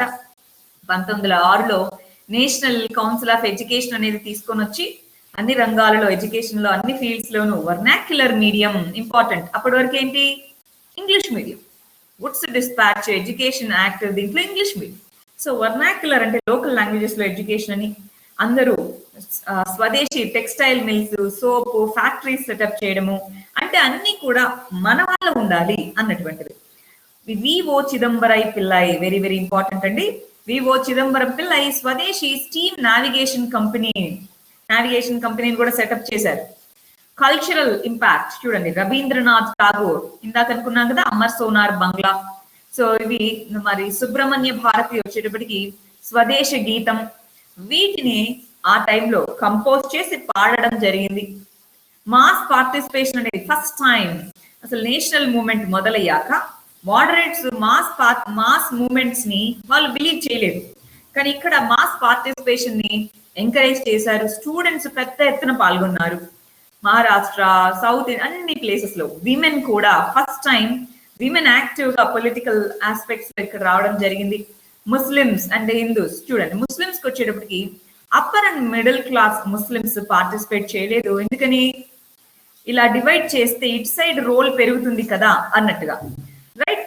నవాబ్ ఆఫ్ డెక్కా సలీముల్లా అనేటటువంటి ప్లేస్ చాలా మంది సపోర్ట్ చేశారు. ఈ టైంలోనే 1906లోనే ఏం ఫామ్ అయిందండి, ఈ పార్టీషన్ కి అగెయినెస్ట్ గా మూవ్మెంట్, స్వదేశీ మూవ్మెంట్ జరుగుతున్న టైంలో 1906లో ఒకటి జరుగుతుంది. ఏంటది? ఏం లీగ్ అది? ముస్లిం లీగ్. ఎస్, ఢాకాలో సలీముల్లా అనేటటువంటి వ్యక్తి నేతృత్వంలో ముస్లిం లీగ్ అనేటటువంటిది ఫామ్ అవుతుందన్నమాట. ముస్లిం లీగ్ ఫామ్ అవుతుంది. సో ఈ విధంగా social first time social base పెరుగుతుంది, అందరూ కూడా దీంట్లో యాక్టివ్ పార్టిసిపేషన్ అనేది వస్తుంది. సిటీస్ కానీ ఎక్కడ? ఇది కూడా సిటీస్ లో ఎక్కువగా వ్యాప్తిస్తుంది. స్వదేశీ మూవ్మెంట్ కూడా సిటీస్ లోనే ఎక్కువగా వ్యాప్తించి ఉంది, రైట్. గాంధీజీ వచ్చిన తర్వాతే ఎక్కువగా రూరల్ ఏరియాస్ కి వ్యాప్తిస్తుంది అనమాట. సరే, ఇది ఎక్స్ట్రీమిస్ట్ వేస్ కి సంబంధించి మరి ఇది జరుగుతూ ఉంటుంది. ఈ పార్టీషన్ తర్వాత చాలా రివల్యూషనరీ యాక్టివిజం, ఎస్పెషలీ బెంగాల్ మరియు బాంబే ప్రావిన్సెస్ లో రివల్యూషనరీ యాక్టివిజం హ్యూజ్ గా పెరుగుతూ వెళ్తూ ఉంటుంది. సో దీన్ని ఇంకా తగ్గించడానికి అని చెప్పేసి పార్టీషన్ ని తీసేస్తారు. ఎప్పుడు? 1911లో చూడండి, రెవల్యూషనరీ టెర్రరిజం వీటిని తగ్గించడానికి అన్నమాట. దానికి 1911లో ఏం చేస్తారు? కలకత్తా నుంచి క్యాపిటల్ ని ఢిల్లీకి మారుస్తారు. కలకత్తా నుంచి క్యాపిటల్ ని మారుస్తారు. అస్సాం ని సపరేట్ ప్రావిన్స్ గా చేసి, బీహార్, ఒరిస్సాని సపరేట్ చేసి ఓన్లీ బెంగాల్ ని కలిపేస్తారనమాట, రైట్. ఇలాగా దీన్ని చేసుకొని వస్తారు. సూరత్ స్ప్లిట్ అయింది, రైట్, తెలుసుకున్నాం. మరి రివల్యూషనరీ యాక్టివిటీ ఈ టైంలోనే 1890s నుంచి రివల్యూషనరీ యాక్టివిటీస్ అనేవి ఎలా ఉన్నాయి? ఫస్ట్ ఫేజ్, సెకండ్ ఫేజ్ లో మన చంద్రశేఖర్ ఆజాద్, భగత్ సింగ్ వీళ్ళందరూ వస్తారు. మనం ఫస్ట్ ఫేజ్ గురించి చూద్దాం. ఫస్ట్ ఫేజ్ గాంధీజీ రాకముందు వరకు ఏ విధంగా రెవల్యూషనరీ యాక్టివిటీస్ ఉంటాయి, దాన్ని first phase of revolutionary activities. తర్వాత మన వీళ్ళు ఉన్నారు కదా, ఇందాక భగత్ సింగ్ కానీ వీళ్ళందరి టైంని second phase of revolutionary activism అంటారు. ఫస్ట్ ఫేజ్ చూద్దాం. ఫస్ట్ ఫేజ్ కి వచ్చేటప్పటికి వైలెంట్ మాస్ రెవల్యూషన్ ని తీసుకొని రావాలన్నది idea. Russian nihilist, very very important, Irish nationalist. రష్యాలో ఏం జరుగుతూ ఉంటుందంటే అండి, నిహిలిస్ట్ అని కొంతమంది గ్రూప్ రష్యాలో ఉన్నటువంటి ఎంపరర్ ని పడగొట్టేసి రెవల్యూషన్ తీసుకొని రావాలి. సో దానికోసం ఫైట్ చేసే వాళ్ళ నిహిలిస్ట్ అనే group. So Russian nihilist, Irish. So Ireland లో కూడా నెదర్లాండ్ ఇండిపెండెంట్ ఐర్లాండ్ ఉంది ఇప్పుడు. సో ఇండిపెండెంట్ గా ఉన్న ఐర్లాండ్ లో ఐరిష్ నేషనలిస్ట్ వీళ్ళందరినీ ఆదర్శంగా తీసుకొని first phase of revolutionary activities కి వెళ్తారనమాట. సో దీంట్లో స్వదేశీ డెకాయిడ్స్ అంటే ఏంటి? ఫండ్స్ కావాలి. దానికోసం ఈ మనకి మిలిటరీ కాన్స్పిరసీస్ చేపట్టడము ఇవన్నీ కూడా చేస్తూ ఉంటారనమాట, రైట్. కాన్స్పిరసీస్ ని చేపట్టడము, చోరీలు జరపడము అవన్నీ కూడా చేస్తూ ఉంటారు. సో ఇలాంటి టైంలో అసలు ఎవరెవరు, అందరూగా ఇంపార్టెంట్ లీడర్స్ ఎవరెవరు అన్నది చూద్దాం. తిలక్, మహారాష్ట్రకు సంబంధించినటువంటి ఇంపార్టెంట్ మిలిటెంట్ నేషనలిజం లోకల్ గా చెప్తారు. మరాఠా, కేసరి, ఇవి రెండు ఆయన యొక్క ఇంపార్టెంట్ జర్నల్స్ అని చెప్తాము. మరాఠా, కేసరి ఇవి రెండు important journals. Next Shivaji Ganapati festivals ని చేపట్టడం జరిగింది నేషనలిజం ని స్ప్రెడ్ చేయడానికి. సావర్కర్ మరియు అతని యొక్క బ్రదర్స్ మహారాష్ట్రలో వీళ్ళు మిత్రమేళా అనే దాన్ని ఆర్గనైజ్ చేయడం.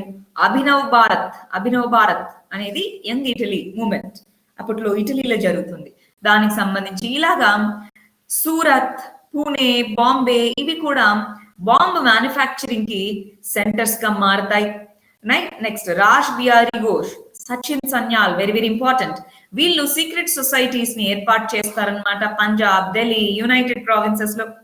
హేమచంద్ర కుంగ్రు, సో ఇతను అబ్రాడ్ కి వెళ్ళి మిలిటరీ పొలిటికల్ ట్రైనింగ్ ని చేపట్టడం ఇవన్నీ కూడా చేస్తూ ఉంటారు. రైట్. నెక్స్ట్ ప్రఫుల్ చంద్ర చాకి, ప్రఫుల్లా చాకి, ఖుదీరామ్ బోస్ వీళ్ళేం చేస్తారు? కింగ్స్ ఫోర్ట్ అనేటటువంటి దీని మీద ముజాఫరాపూర్ దీంట్లో అతను వెళ్తున్న దాని మీద బాంబు వేస్తారు, కానీ అది తప్పుతుంది. సో అలాగ వీళ్ళకి శిక్ష పడుతుంది. ఘోష్ బ్రదర్స్, అరబిందో, బరీంద్రనాథ్, సో వీళ్ళు అనుశీలన్ సమితి అనేటటువంటిది ఏర్పాటు చేస్తారు. సీక్రెట్ సొసైటీ అనేది ఒక పేరండి. సో ఆ సీక్రెట్ సొసైటీస్ అంటే ఏంటి? వీళ్ళు ఏవైతే యాక్టివిటీస్, ఇవన్నీ ఇల్లీగల్ యాక్టివిటీస్ కదా, వీటన్నిటిని బ్యాన్ చేశారు. సో వీళ్ళు సీక్రెట్ గా మీట్ అయ్యి యాక్టివిటీస్ ని చేపడుతూ ఉంటారు. కాన్స్పిరసీస్, వీటన్నిటిని, చోరీలు ఇవన్నీ చేస్తూ ఉంటారు, బాంబు తయారీ ఇవన్నీ కూడా. సో అరబిందో అతన్ని గిల్టీగా, అంటే అతనికి పనిష్మెంట్ వేస్తారు. సో ఆ తర్వాత వెళ్ళి పాండిచ్చేరిలో అరబిందో ఆశ్రమం అనేది స్థాపిస్తారు. అది వేరే విషయం. అతను సెయింట్ గా మారిపోతారనమాట. ఎస్. నెక్స్ట్ రాష్ బిహారీ బోస్, సచిన్ సన్యాల్, వీళ్ళందరూ కూడా ఇంపార్టెంట్ రెవల్యూషనరీ లీడర్స్. సో ఏంటి అన్నది మీరు చూసుకోవాలి. లాలా లజపతి రాయ్, సో ఇతను పంజాబీ అనేటటువంటి దీన్ని తీసుకొని రావడం జరిగిందనమాట. గ్రూపింగ్ అనేది అజిత్ సింగ్ ఎవరు? మన భగత్ సింగ్ ఉన్నారే, వాళ్ళ మామ, వాళ్ళ అంకుల్ అన్నమాట అజిత్ సింగ్. సో వీళ్ళు అంజుమన్ ఈ మొషీబా ఈ వతన్ అనేటటువంటి దాన్ని లాహోర్ లో స్థాపిస్తారనమాట. సో రైట్, భారత్ మాత ఇవన్నీ కూడా ఇక్కడ తీసుకొని వస్తారు. రైట్. ఫలక్ అనేటటువంటి లాల్ చంద్ ఫలక్ అనేటటువంటి వ్యక్తి, ఇదిగో రాడికల్ ఉర్దూ పోయెట్, వాళ్ళ యొక్క పోయట్రీ ద్వారా, వాళ్ళ యొక్క కథల ద్వారా, వాళ్ళ యొక్క బుక్స్, న్యూస్ పేపర్స్ ద్వారా వీటన్నిటిని స్ప్రెడ్ చేస్తూ ఉంటారు. బట్ చాలా వరకు రెవల్యూషనరీ యాక్టివిటీ గవర్నమెంట్ అనేది బ్యాన్ చేయడం వల్ల ఎక్స్ట్రీమిస్ట్, ఎస్పెషల్ గా రెవల్యూషనరీస్ ఎవరైతే ఉన్నారో వీళ్ళు అండర్ గ్రౌండ్ యాక్టివిటీస్ చేపడుతూ ఉంటారనమాట. రైట్. అవన్నీ మీరు చూసుకోవాలి. కొన్ని ఇక్కడ రాస్తున్నాయి, అవన్నీ ఒకసారి చూసుకోండి. మనం కొన్ని ఇంపార్టెంట్ రెవల్యూషన్స్, గదర్ మూవ్మెంట్ అని అవి ఉన్నాయి, అవి చూద్దాం. రైట్, ఒకసారి చూద్దాం. మరి అబ్రాడ్, విదేశాల్లో కూడా రెవల్యూషనరీ యాక్టివిటీ జరుగుతూ ఉండిందా? ఎస్, జరుగుతూ ఉండింది. ఏవేవి? శ్యామ్జీ కృష్ణ వర్మ, సో ఈ పర్సన్ ఇండియా హౌస్ అనేది స్టార్ట్ చేయడం జరిగింది 1905. వెరీ వెరీ ఇంపార్టెంట్ అండి. ఈ out side India revolutionary activities important. Shyamji Krishna Varma India house అనేటటువంటి దాన్ని ఏర్పాటు చేయడం జరిగింది లండన్ లో అన్నమాట. సో అక్కడ ఇండియన్ సోషియాలజిస్ట్ అనేటటువంటి ఒక జర్నల్ ని కూడా స్టార్ట్ చేశారు. రెండోది మదన్ లాల్ దింగ్రా అక్కడ ఉన్నటువంటి బ్యూరోక్రాట్ అయినటువంటి కర్జన్ అనే వ్యక్తిని అసాసినేట్ చేయడం. Madam Bikaji comma, important. Madam Bikaji comma ఈవిడ పార్సీ లేడీ. సో ప్యారిస్ నుంచి ప్యారిస్ నుంచి ఆర్గనైజ్ చేశారు. వందే మాతరం అనేటటువంటి పత్రికను తీసుకొని వచ్చారు ఇండియాలో. లాహోర్ సెంటర్ గా అజిత్ సింగ్ అనే వ్యక్తి దీన్ని నడుపుతూ వచ్చారనమాట. నాలుగోది వీరేంద్రనాథ్ చటోపాధ్యాయ జర్మనీ. సో వీటిని నడుపుతూ వచ్చారు. మరి ఇక్కడ ఈ ఫస్ట్ ఫేజ్ ఆఫ్ రెవల్యూషనరీ యాక్టివిటీలో గదర్ మూవ్మెంట్ అనేది ఇంపార్టెంట్. గదర్ మూవ్మెంట్ అనేటటువంటిది గదరైట్స్ అంటారు. గదర్ అనేటటువంటిది వీళ్ళ యొక్క ఒక పత్రిక పేరు. సో దాని పేరు మీదుగా గదర్ మూవ్మెంట్ అని అంటారు. సో వీళ్ళు ఏం చేశారంటే చూడాలి, ఒక రెవల్యూషనరీ గ్రూప్ అన్నమాట. వీళ్ళు weekly newspaper Ghadar. So దాని యొక్క హెడ్ క్వార్టర్ శాన్ ఫ్రాన్సిస్కోలో ఉంది. యుఎస్ఏలో ఉందన్నమాట. డిఫరెంట్ ప్లేసెస్ లో వాళ్ళ యొక్క బ్రాంచెస్ ఇవన్నీ కూడా ఉన్నాయన్నమాట. వీళ్ళు రెవల్యూషనరీస్, మెయిన్లీ ఎక్స్ సోల్జర్స్, అంటే వీళ్ళంతా కూడా బ్రిటిష్ వాళ్ళ కింద ఇక్కడ ఉన్న సోల్జర్స్, లేదా అంతకుముందు మహారాజాస్ కింద ఉన్న సోల్జర్స్ వేరే ప్లేస్ కి వెళ్ళి అక్కడ సెటిల్ అయిన వాళ్ళు, యుఎస్ఏ కెనడాలో ఎంప్లాయ్మెంట్ కోసం వెళ్ళి సెటిల్ అయిన వాళ్ళు. ప్రీ గదర్ రెవల్యూషనరీ యాక్టివిటీస్ ని డిఫరెంట్ పీపుల్ వీళ్ళు చేసేవాళ్ళు. స్వదేశ సేవక్ హోమ్ అనేటటువంటిది వ్యాంకూవర్ ఎక్కడుంది? కెనడా. వ్యాంకూవర్ లో స్వదేశీ సేవక్ హోమ్ అనేది ఏర్పాటు చేయడం. యునైటెడ్ ఇండియా హౌస్ సియాటల్, వీటిలో ఏర్పాటు చేయడం, ఇవన్నీ చేస్తా ఉంటారు. సో గదర్ అనేటటువంటి మూవ్మెంట్ కి వచ్చేటప్పటికి లీడర్స్ గా లాలా హర్దయ, రామచంద్ర, భగవాన్ సింగ్, ఖర్తర్ సింగ్ సబ్రా ఇంపార్టెంట్ అండి, బర్కాతుల్లా, భాయి ప్రేమ్చంద్, వీళ్ళందరూ కూడా గదర్ లీడర్స్ అన్నమాట. వీళ్ళందరూ ఏం చేస్తారంటే రెవల్యూషన్ తీసుకొని రావాలి, అక్కడికి వెళ్ళి ఒకటేసారి అందరూ అటాక్ చేయాలి అన్నది ఐడియా. సో అలా అనుకుంటారు, అక్కడికి వెళ్తారు. కానీ ఏమవుతుంది, ఆ మూమెంట్ ని ముందుగానే ఇక్కడి నుంచి ఎవరో ఇన్ఫర్మేషన్ అందిస్తారు, దాంతో అది అక్కడికి ఎండ్ అవుతుంది. సో చాలా సార్లు మనము మిగిలిన వాళ్ళతో ఓడిపోవడానికి కారణం మన వాళ్ళు ఇన్ఫర్మేషన్ ఇవ్వడమే. రైట్? ఎక్కడ ఏ చరిత్రలో చూసినా అదే అన్నమాట. ఏ చరిత్ర ఎక్కడ మన ఇండియానే కదా, ఏ చరిత్ర చూసినా అదే ఉంటుంది. సో పవర్ఫుల్ లీడర్ ఓడిపోవడానికి చాలా సార్లు రీజన్ అదొకటి అయి ఉంటుంది. సరే, నెక్స్ట్ కొమగతమారు అనే ఇన్సిడెంట్ చూడండి. కొమగతమారు ఇన్సిడెంట్ చూడండి. ఇది ఒక షిప్, జపాన్ పేరు అది. సో జపాన్ షిప్ సింగపూర్ నుంచి సిక్ మరియు పంజాబీ ముస్లిమ్స్ ని వీళ్ళందరినీ క్యారీ చేసుకొని కెనడాకి వెళ్తుంది. కెనడాలో వాళ్ళు ఎంట్రీ లేదు అని వెనక్కి పంపిస్తారు. సో అది ఇక్కడికి వచ్చిన తర్వాత ఇండియాకి రిటర్న్ చేస్తారు. సో ఇక్కడికి వచ్చిన తర్వాత వీళ్ళు ఏం చేస్తారు, దాన్ని సో దాని నుంచి ఇక్కడ బయటకు రావడానికి అక్కడ దాంట్లో చాలా మంది చనిపోతారు. రైట్? దాంతో డిఫెన్స్ ఆఫ్ ఇండియా చట్టంని తీసుకొని వచ్చి ఒక డ్రెకోనియన్ టూల్ అన్నమాట, అది తీసుకొని వచ్చి గదర్ మూమెంట్ ని అణిచివేయడానికి చేసేస్తారు. అలాగా ఎస్, గదర్ పార్టీలో చేరిన ఆంధ్రుడు దర్శి చెంచయ్య. ఈ కొమగతమారు ఇన్సిడెంట్ ఒకసారి గుర్తెచ్చుకోండి.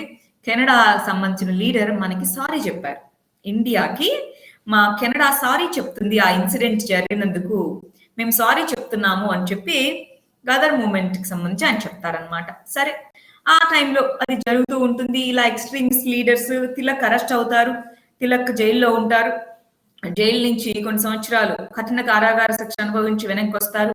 ఎక్స్ట్రీమిస్ట్ లీడర్ నుంచి కొద్దిగా మోడరేట్ లీడర్ గా మారి వస్తారనమాట జైలు నుంచి వచ్చే టైంకి.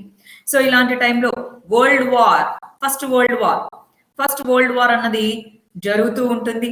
దానికి ఫస్ట్ వరల్డ్ వార్ దానికి రెస్పాన్స్ గా ఇదిగో Indian home rule, Irish home league అంటారు, sorry home rule league, Ireland లో ఐరిష్ హోమ్ లూగ్ సంబంధించి అలాంటి దాన్ని మన ఇండియాలో కూడా ఏర్పాటు చేయాలి అనుకుంటారు. సో నేషనలిస్టులు ఇదే మంచి టైము, జరుగుతుంది కదా ఫస్ట్ వరల్డ్ వార్, మన సైనికులందరూ పాల్గొంటున్నారు, వాళ్ళ నుంచి కన్సెషన్స్ అడగాలి అనుకుంటారనమాట. మోడరేట్స్ ఎవరైతే ఉన్నారో, మార్లే మింటో రిఫార్మ్స్ ఎప్పుడు వస్తాయి, 1909 లో అనుకున్నంత ఏమీ రిఫార్మ్స్ రాలేదు. సో ఇప్పుడు అయినా అడగాలి అనుకుంటారు. తిలక్ జైలు నుంచి విడుదలైన తర్వాత 1914లో వచ్చి మళ్ళీ నేషనల్ లీడర్షిప్ ని తీసుకొని అప్పుడు అనిబిసెంట్ ఈవిడ ఐరిష్ ఉమెన్ అన్నమాట. సో అనిబిసెంట్ మరియు తిలక్, సో వీళ్ళిద్దరూ కూడా హోమ్ రూల్ లీగ్ ని స్టార్ట్ చేస్తారు. కానీ రెండు డిఫరెంట్, కలిసి ఒకటే చోట చేయలేదు. సో తిలక్ వేరే ప్రాంతంలో, అనిబిసెంట్ వేరే ప్రాంతంలో ఇలా చేయడం మొదలు పెడతారనమాట. Right? Tilak Annie Besant separate leagues ని ఏర్పాటు చేస్తారు. తిలక్ ఏప్రిల్ 1916 లో మహారాష్ట్ర, బాంబే సిటీ కాకుండా Maharashtra, Karnataka, central provinces, bearer ఈ ప్రాంతాల్లో తిలక్ యొక్క హోమ్ రూల్ లీగ్ ఉంటుంది. రైట్? మరి అనిబిసెంట్ హోమ్ రూల్ లీగ్ వచ్చేటప్పటికి సెప్టెంబర్ 1916 లో మద్రాస్ లో ఏర్పాటు చేస్తారు.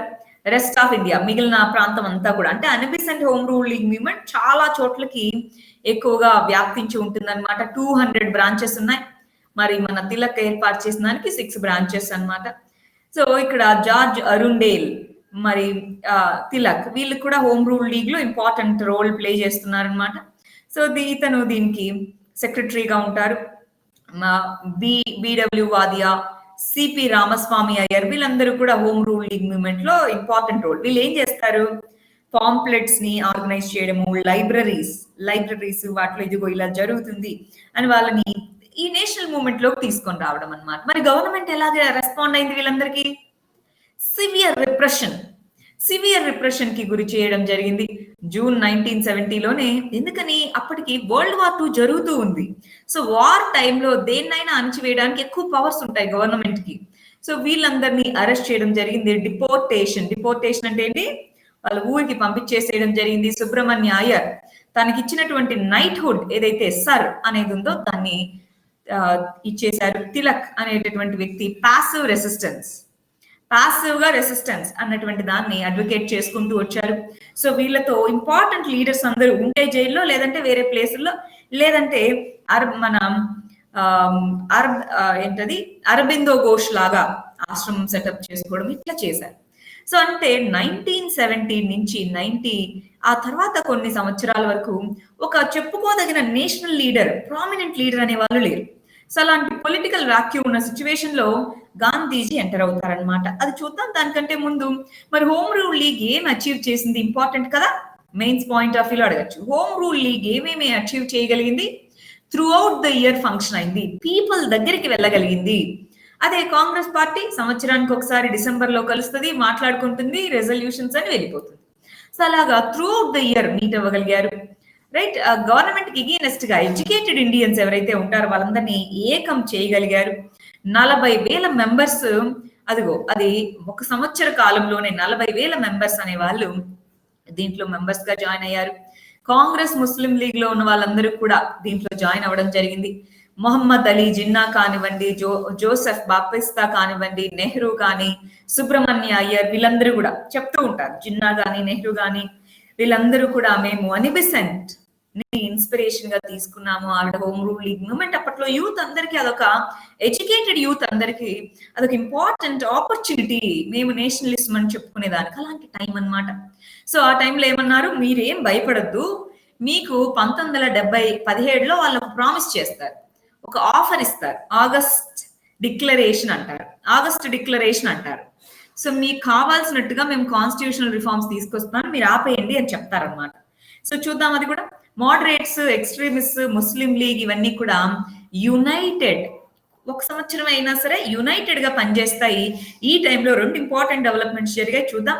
ఈ మూమెంట్ అనేది పొలిటికల్ కాన్షియస్నెస్ ని through out the reasons spread చేయగలిగింది. మాంటెగూ చేమ్స్ఫర్డ్ డిక్లరేషన్ చూద్దాం. మాంటెగూ డిక్లరేషన్, దాన్ని ఆగస్ట్ డిక్లరేషన్ అంటారు.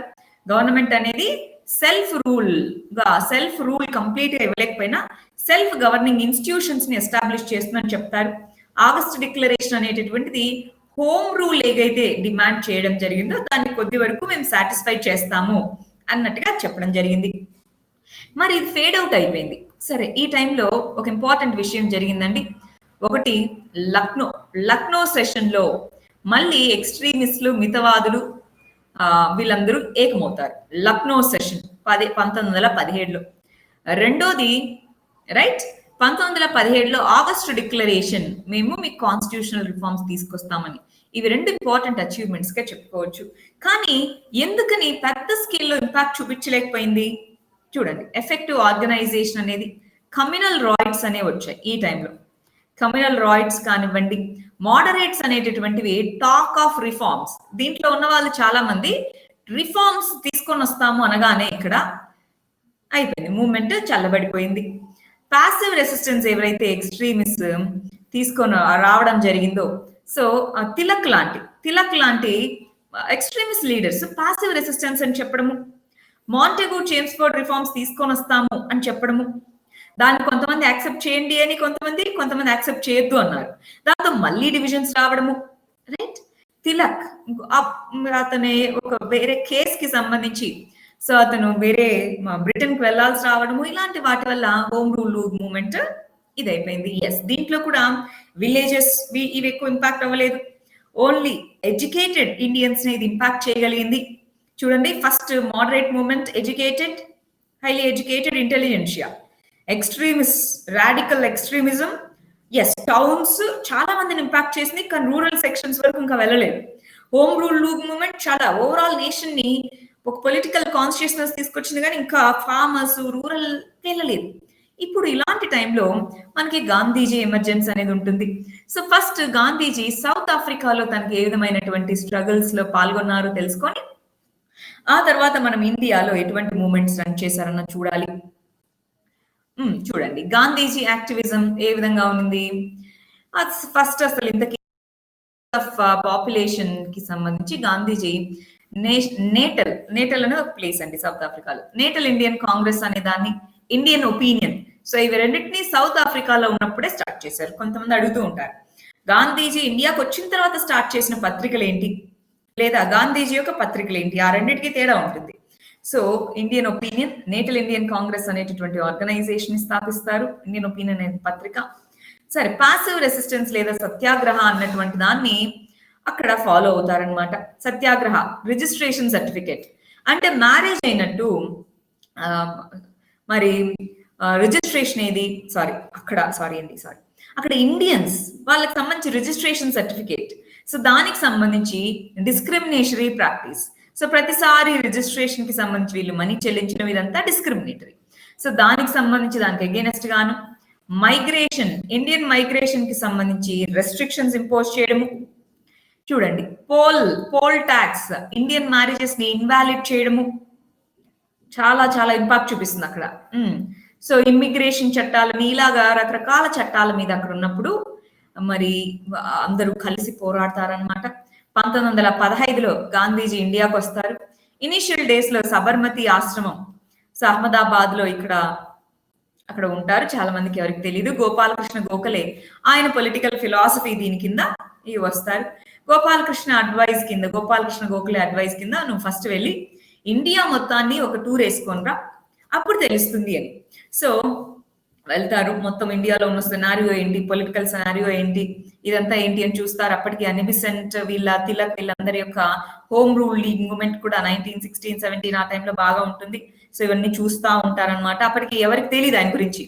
అయితే అప్పుడు 3 ఇంపార్టెంట్ మూవ్మెంట్స్ లో పాల్గొంటారు. వాటితో గాంధీజీకి ఒక పేరు వస్తుంది. అవేంటి? చంపారన్ సత్యాగ్రహ. చంపారన్ సత్యాగ్రహ అనేటటువంటిది ఫస్ట్ సివిల్ డిసోబీడియన్స్ మూవ్మెంట్ గా చెప్తారనమాట. గాంధీజీ ఫ్రీడమ్ స్ట్రగుల్ లో first civil disobedience movement Bihar లో జరుగుతుంది. బీహార్ లో చంపారన్ అనేటువంటి డిస్ట్రిక్ట్. రాజ్ కుమార్ శుక్లా పిలుస్తారు, ఇదిగో అయ్యా మేము ఇండిగో కల్టివేట్ చేస్తున్నాము, మేము వద్దని చెప్పినా సరే కంపల్సరీగా వాళ్ళు మమ్మల్ని ఇండిగోని కల్టివేట్ చేయాలని రెస్ట్రిక్షన్స్ పెట్టి మరీ చేపిస్తున్నారు. సో దీని గురించి మీరు ఏదో ఒకటి చేయాలి. సో పెజెంట్స్ అనే వాళ్ళు కూడా మనీని కంపెన్సేషన్ గా సరే వాళ్ళకి ఇన్ని రోజుల నుంచి చెల్లిస్తున్నారు అని చెప్పి ఈ కంప్లైంట్. సో దాంతో వెళ్తారు, సత్యాగ్రహ చేస్తారు. అక్కడ సక్సెస్ అవుతుంది, మాట్లాడతారు, వాళ్ళ కంపెన్సేషన్ చెల్లిస్తారు. సో ఈ విధంగా మరి ఆ ఫస్ట్ సత్యాగ్రహ సక్సెస్ఫుల్ అవుతుంది అనమాట. రైట్. దీని తర్వాత అహ్మదాబాద్ మిల్ స్ట్రైక్, ఖేదా సత్యాగ్రహ అనేటటువంటివి తర్వాత చేస్తారు. ఫస్ట్ అయితే ఇది చంపారన్ సత్యాగ్రహ అని చెప్తున్నాం. తీన్ ఖతియా సిస్టమ్. సో తీన్ ఖతియా సిస్టమ్ వేరు కదా అండి, ఇక్కడ ఏదో ఉంటుందండి, వేరే ఒక పదం ఉంటుంది. రైట్, ఒకసారి చూసుకోవాలి. సో గాంధీజీకి బాపు మహాత్మా అని ఈ టైంలోనే పేరిస్తారు. సరే ఖేదా సత్యాగ్రహ వచ్చేటప్పటికి క్రాప్స్ ఫెయిల్ అయినా సరే పన్నులు కట్టాలి అంటారు. గుజరాత్ లో ఉన్నటువంటిది అనమాట. ఫార్మర్స్ అందరికి మామూలుగా అయితే ఏంటి, డ్రాట్ వచ్చినప్పుడు వాళ్ళు కట్టాలి అన్నారు. సో ఎనీ రెమిషన్స్ ఏమీ లేకుండా ఖచ్చితంగా మీరు ల్యాండ్ రెవెన్యూ కట్టాలంటారు. అలాంటి టైంలో సర్దార్ వల్లభాయ్ పటేల్ గారికి కూడా ఖేదా సత్యాగ్రహలోనే ఆయన ఒక మంచి లీడర్ గా ప్రూవ్ చేసుకుంటారు. గాంధీజీ యొక్క గైడెన్స్ లో ఫార్మర్స్ ని ప్రొటెస్ట్ చేస్తారనమాట. అందరూ కలిసి ప్రొటెస్ట్ చేస్తారు. దాంట్లో అన్ని డిస్ట్రిక్ట్స్ నుంచి అన్ని ఎథ్నిసిటీస్ సంబంధించిన వాళ్ళందరూ ఈ మూమెంట్ కి సపోర్ట్ చేస్తారు. పీస్ఫుల్ గా ప్రొటెస్ట్ అనేటటువంటి జరుగుతుంది. మరి అరెస్ట్ కానీ ఇవేమీ లేకుండా, కన్ఫిస్కేషన్ ఏది ఉన్నా సరే పీస్ఫుల్ గా మూమెంట్ అనేది జరుగుతుంది. కన్సెషన్స్ అనేవి ఇస్తారనమాట. ఖేదా సత్యాగ్రహ అది కూడా సక్సెస్ అయిందని చెప్తారు. అహ్మదాబాద్ మిల్ స్ట్రైక్ లో హంగర్ స్ట్రైక్ కి వెళ్తారు. ఫస్ట్ టైం ఇండస్ట్రియల్ డిస్ప్యూట్ ని సాల్వ్ చేయడానికి హంగర్ స్ట్రైక్ కి వెళ్తారు. కాటన్ మిల్ అన్నమాట. సో వాళ్ళకి ప్లేగ్ బోనస్ అవేమీ చెల్లించట్లేదని వర్కర్స్ ప్రొటెస్ట్ చేస్తారు, దానికి వెళ్తారు. సో ఆ తర్వాత హైక్ అనేటటువంటిది వస్తుంది. సో దీనికి హంగర్ స్ట్రైక్ అనేటటువంటిది వెళ్తారు. సో ఇక్కడ వేజ్ హైక్ అనేది వాళ్ళకి రావడము, అది కూడా సక్సెస్ఫుల్ అవ్వడము, దాంతో ఒక నేషనల్ లీడర్ గా గాంధీజీని గుర్తిస్తారనమాట. ఆ తర్వాతే నేషనల్ మూవ్మెంట్ కి, సో మరి నాన్ కోఆపరేషన్ మూవ్మెంట్ అని ఆ తర్వాతే స్టార్ట్ అవుతాయి అన్నమాట. సో అవి ఏంటి, అసలు జలియన్ వాలాబాగ్ ఉదంతం అంటే ఏంటి, దాని తర్వాత నాన్ కోఆపరేషన్ మూవ్మెంట్ ఏంటి, so Khilafat movement, non cooperation movement, వీటి యొక్క ఇది ఇంపాక్ట్ ఏంటి, రీసెంట్ గా మనకి మలబార్ రెవోల్ట్ అంటున్నారు, ఇవన్నీ ఏంటి, ఆ టైంలో లీడర్స్ ఎవరు, ఆ తర్వాత సివిల్ డిసోబీడియన్స్, సాల్ట్ సత్యాగ్రహ, ఇవన్నీ మనము నెక్స్ట్ సెషన్ లో కంప్లీట్ చేసేద్దాం. 1980s వరకు జరిగినటువంటి విషయాలండి ఇవన్నీ. నెక్స్ట్ క్లాస్ లో మనం మిగిలిన పార్ట్ ని కంప్లీట్ చేసేద్దాం. రైట్. సో ఇది ఇవాల్టి సెషన్. దీనికి సంబంధించి ఏమైనా ఫీడ్బ్యాక్ కానీ ఇంప్రూవైజేషన్స్ కానీ ఏమైనా ఉంటే రౌలత్ యాక్ట్ అవన్నీ రేపు చదువుదాం. సో దానికి సంబంధించి ఏమైంది, ఎట్లా అవంతా చూద్దాం. రైట్. సో రేపు ఫైనల్ సెషన్. ఒకవేళ రేపు అయిపోలేదు అనుకోండి, రేపు సాయంత్రం అలాగా ఇంకొక 1/2 hour 40 minutes తీసుకొని రేపు కంప్లీట్ చేసేద్దాం. హిస్టరీ రివిజన్ని రేపటితో కంప్లీట్ చేసేద్దాం, రైట్? ఎస్ అండి. All the very best. Thank you very much. Thank you.